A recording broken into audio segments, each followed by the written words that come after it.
So my dear friends, welcome to the life of a loser. Akala nyo carded lang tayo ng carded, pero ayan, meron na rin tayong mga loose. And isa dito sa paborito ko is one of the oldest, BMW. Ayan po.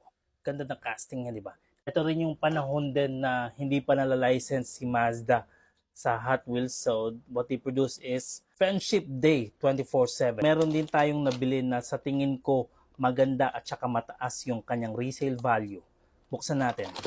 So unang-una, ang Buzz Lightyear na truck na sa tingin ko kahit loose, mahal pa rin.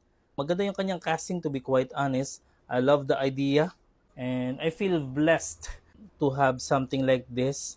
One of the oldest then, this is the Sleeping Beauty van. Kung titignan nyo, maganda yung concept. By the way, it's not about the paint job only.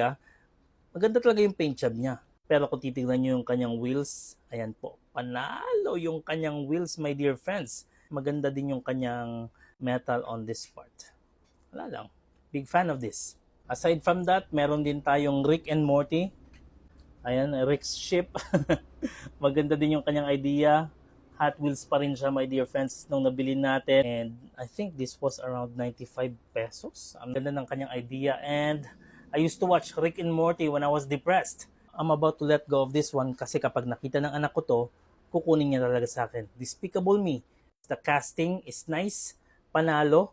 Ang ganda. Seamless yung pagkakagawa niya. And kung titignan niyo yung kanyang rivets din, ang ganda ng pagkakayari. Walang uneven, kumbaga. At least 9.9 out of 10 on the casting.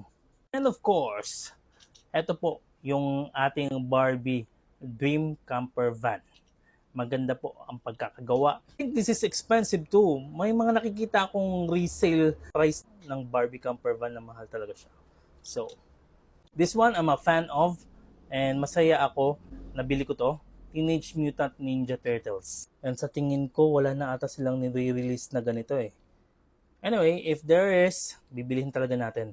And I'm about to let go of this one. Sa tingin ko, hihingin talaga to ng anak ko. I have to showcase this car, my dear friends. Kasi kung nagbebenta ako ng sasakyan or kung nagka-car vlog ako, ika-car vlog ko talaga tong sasakyan na to. Kasi nga, this is the Batmobile na may concept ng Scooby-Doo. Ayan, no? Ang ganda ng kanyang paint job, my dear friends. Ito talaga yung masasabi mo, ang ganda ng konsepto nito.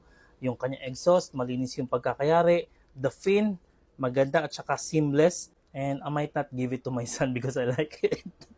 So, my dear friends, sa mga bago kong loose, ano po yung nagustuhan nyo? Let me know in the comment section.